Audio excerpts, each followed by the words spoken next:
isso, Saca. Queria voltar para a gente falar um pouco mais também do cenário político por aqui. Estamos falando de tantos nomes importantes em torno dessa investigação do caso Master e a gente lembra também eleição esse ano e os braços disso tudo que estamos vendo. Queria falar rapidamente sobre aquela publicação que Michele Bolsonaro fez ontem, que chamou a atenção do noticiário político. Uma publicação que foi interpretada, de certa forma, como uma indireta ao senador Flávio Bolsonaro, escolhido pelo ex-presidente para disputar a presidência esse ano. Michele compartilhou um vídeo de Tarcísio fazendo críticas à política econômica do governo Lula, um post que foi feito pouco depois de Michele visitar Bolsonaro na Superintendência da Polícia Federal, onde ele está preso. Apesar de ter falado mais de uma vez que vai apoiar Flávio, Tarcísio não citou o senador em nenhuma das postagens que fez recentemente. A gente já falava aqui um pouco antes sobre ele entrar ou não na candidatura de forma mais firme. Sakamoto trouxe algumas incoerências em torno dessa cobrança e temos a coluna da Dani também, que acho que a gente amarra aqui na análise, nos dados que a gente viu da pesquisa Quest, de que lideranças de partidos como o PP, o PL, até do Republicanos, o Centrão, como um todo, avaliam que o governador de São Paulo perdeu o timing e que hoje a candidatura de Flávio é incontornável. Os números das pesquisas de ontem também não mudaram essas projeções. Temos a Quest agora também trazendo isso. Como que a gente pode amarrar o momento e o clima de Michele, que também teve certo receio em apoiar o Flávio, mas a gente está tendo essas mudanças silenciosas ao pouco. Como que a gente pode avaliar esse post dela, Sakamoto? A gente tem um Game of Thrones, né, rodando do clã Bolsonaro, né? Então, sabe, podia subir som, né? A trilha sonora, se você quiser subir som, podia subir som. Tem um Game of Thrones da família Bolsonaro no meio. Né? Você tem o quê? Com o patriarca, né, sendo removido para a carceragem da Polícia Federal em Brasília, é claro que o dia seguinte começou com a disputa para quem ia herdar o espólio bolsonarista.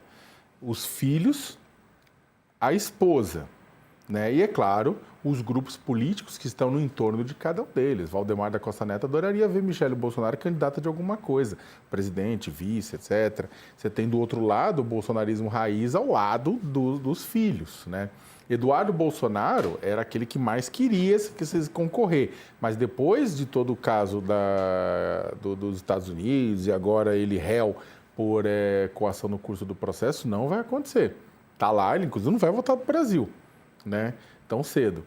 E aí o Flávio, que era lá atrás, sempre foi, né, aquele que naturalmente seria o sucessor de Bolsonaro. Mas aí, lá atrás, no final de 2018, começo de 2019, começou a surgir, inclusive com matérias do Fábio Serapião, né? Aqueles dados do COAF, etc., mostrando as rachadinhas no gabinete do senador Flávio Bolsonaro, ainda com deputado estadual no Rio de Janeiro, Queiroz, fábrica de chocolate, tudo isso mais. E isso atrapalhou um pouco. Depois veio a mansão dele em Brasília, tudo atrapalhou um pouco o negócio. Só que aí assume Flávio. Flávio assume com o sobrenome do pai. E aí ficou aquela briga, né? Aquela briga. Teve aquele caso em que a Michele Bolsonaro botou o pé na porta, né? Criticando a aliança que o PL estava fechando com Ciro Gomes no Ceará.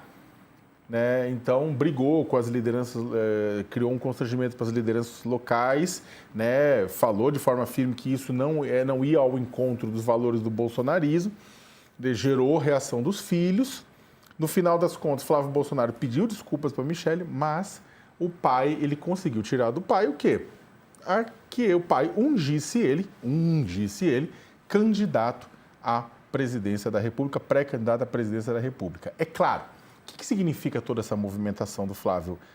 Significa não se confia no Tarcísio o suficiente, né? O núcleo do bolsonarismo, que vai que Tarcísio ganha, dá um perdão para o Bolsonaro, o perdão é derrubado pelo STF, ele fala, tentei, agora tem que trocar os ministros do Supremo aos poucos, então não vai rolar. 2, a segunda coisa, a própria necessidade do bolsonarismo de manter o poder, de eleger bancada no Senado e manter o poder da direita, mesmo com Bolsonaro preso. Então, o candidato Bolsonaro ajuda nesse sentido. E 3, a percepção de que o poder tem que ficar com o sangue Bolsonaro, dos filhos, e não da esposa. né? Então, isso claramente é uma disputa interna e o Bolsonaro foi com o filho. Daí a Michelle, só estou recapitulando, já vou terminar, mas porque é para vocês verem como é um Game of Thrones, como é uma disputa de clã, interno de clã. Quando o Bolsonaro foi ser operado, né, a Michelle ia ficar do lado dele o tempo inteiro. Porque é a esposa, naturalmente, a acompanhante, né? O que aconteceu? O Flávio conseguiu, antes da operação, uma carta de próprio punho do pai, atestando que é ele o candidato. Vai que acontece uma coisa na mesa de operação, ou para garantir também que não tenha dúvidas, né, em meio a esse tempo todo que eles iam passar do lado de Michelle.